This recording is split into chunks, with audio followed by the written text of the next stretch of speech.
Buonasera, calcio seconda divisione, 2 pali, un gol ma non è abbastanza. Il Mantova cade anche a Bellaria nella sfida salvezza. Le immagini di Gino Giacomini, la cronaca di Nicola Antonietti.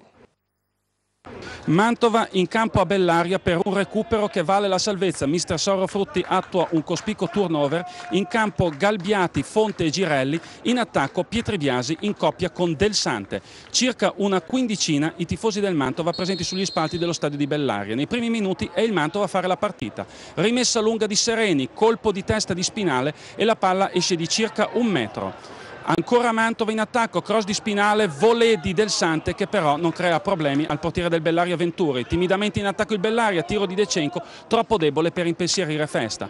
Ma è ancora Mantova, cross di Spinale. Colpo di testa sbilenco di Pietri Biasi che però colpisce il palo, arriva Colonetti a botta sicura e Luppi salva sulla linea. Occasionissima per il Mantova per passare in vantaggio. Ancora Mantova, Pietri Biasi inarrestabile solo davanti al portiere, diagonale che esce a lato di pochissimo. Si fa vedere in attacco il Bellaria con Fioretti che fa tutto bene tranne il tiro che finisce tra le braccia di Festa. Prima del riposo, altra buona occasione per Pietri Biasi, tiro e palla che colpisce la traversa. Il Mantova meriterebbe il vantaggio alla fine di questo primo tempo che si conclude sullo 0-0. Ma inizio ripresa, palla di Turchetta per De Cenco, bella girata e palla all'incrocio, niente da fare per Festa, Bellaria in vantaggio al primo tiro in porta. Ancora Bellaria, mezza rovesciata di Forte e il pallone beffa Festa, 2-0, incredibile, Mantova sotto di 2 gol.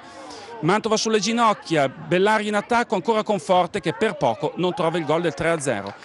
Il Mantova inserisce Franchi, cross di Spinale, arriva Pietri Biasi, bel destro al volo e la palla in rete. La partita si riapre con il quarto gol del Condor di Schio. Ancora Mantova, Franchi ci prova da fuori area ma Venturi alza sopra la traversa. Nulla di fatto.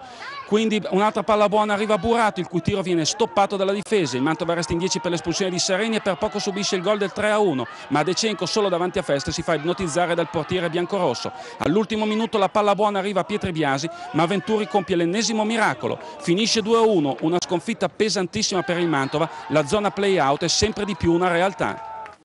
E dunque ottava sconfitta in trasferta, 12ª complessiva per la squadra affidata a Frutti e Boninsegna. Situazione che, come diceva Nicola Antonietti, si fa sempre più critica per i biancorossi. Oggi c'erano altri 3 recuperi della 25ª giornata di ritorno. Oltre a Bellaria-Mantova si sono giocati anche gli incontri Giacomense-San Marino, è finita 0-0, Rimini-Poggi-Bonsi 3-0, Treviso-Valenzana 2-1. Possiamo vedere il quadro di questi risultati e successivamente passare alla classifica che vede i biancorossi superati dal Giacomense. Infatti vedete 36 punti per la squadra ferrarese, Mantova 35, Savona 35, Mantova 33 e Montichiari 32.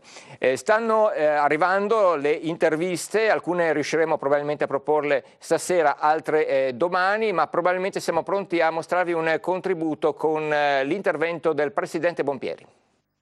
Presidente, sconfitta, però insomma non ha niente da rimproverare ai suoi ragazzi questa volta? Io penso di no, perché la squadra ha fatto di tutto, 2 traverse, salvataggio sulla linea, un palo o 2, cioè primo tempo dovevamo chiudere in vantaggio noi, poi invece abbiamo chiuso così e dopo abbiamo preso 2 gol, l'ultimo e il secondo in 10, non capisco perché non messo subito un altro uomo, perché in 10 è più facile prendere gol. È andata così, cioè secondo me oggi dovevamo minimo pareggiarla perché meritavamo questo.